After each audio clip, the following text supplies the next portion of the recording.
अस्सलाम वालेकुम, मैं हूं डॉक्टर जावेद। आज हम बात करेंगे बच्चों में वज़न बढ़ाने के कुदरती और सेहतमंद तरीकों के हवाले से। ये वीडियो ख़ास तौर पर उन वालिदैन के लिए है जो अपने बच्चों का वज़न बढ़ाना चाहते हैं ताकि आप उनके बच्चे सेहतमंद और तंदुरुस्त रहें। आगे बढ़ने से पहले आप लोग मेरे चैनल को सब्सक्राइब करें और इस वीडियो को आखिर तक देखें ताकि आप लोग इससे बेनिफिट उठा सकें।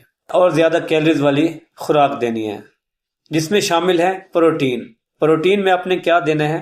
चिकन, अंडा, दालें और पनीर। दूसरे नंबर पे जो है चिकनाई वाली अशिया, मक्खन, बादाम, एवोकाडो शामिल हैं। और नंबर 3 के ऊपर जो है वो हैं कार्बोहाइड्रेट्स जिसमें आलू और चपाती वगैरह शामिल। नंबर 2 के ऊपर छोटे मगर ज्यादा खाने हैं। अपने बच्चों को दिन भर 5 से 6 मरतबा खाना दें, छोटे छोटे खानों में डिवाइड करके दें और उन खानों में प्रोटीन, चिकनाई और कार्बोहाइड्रेट्स का जो तवाज़ुन है वो बरकरार रखें। शामिल है सादा और हल्की वर्जिश। रोजाना अपने बच्चों को वर्जिश कराएं क्योंकि वर्जिश पट्टे मजबूत करती है और वजन बढ़ाने में अहम किरदार अदा करती है। बच्चों को खेल कूद की आदत डालें ताकि वो रोजाना खेल कूदने से वर्जिश हो और उनका वजन जो है वो बढ़ना शुरू हो जाए और उनके पट्टे मजबूत हो जाए। 4 के ऊपर है दूध और डेयरी प्रोडक्ट। दूध, दही कैलोरीज का बहुत अच्छा जरिया है।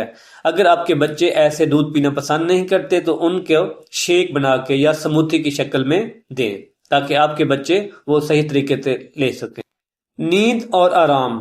रोजाना 7 से 8 घंटे की नींद बहुत जरूरी है क्योंकि नींद के दौरान ग्रोथ हार्मोन फाल होता है। जब ग्रोथ हार्मोन फाल होता है वो वजन बढ़ाने में अहम किरदार अदा करता है। अगर आपका बच्चा कम सोएगा तो ग्रोथ हार्मोन जो है रिलीज कम हो। इजाफी टिप्स में ये शामिल है कि अपने बच्चों को मीठा और जंक फूड कम से कम इस्तेमाल कराएं, उनको फल और खुश्क मेवाजात और वर्जिश कराएं और मुस्तकबिल मिजाजी जो है बहुत जरूरी है। अगर आप लोगों को मेरी ये वीडियो पसंद आई है तो मेरे चैनल को सब्सक्राइब करें और नीचे कमेंट करना मत भूलिएगा।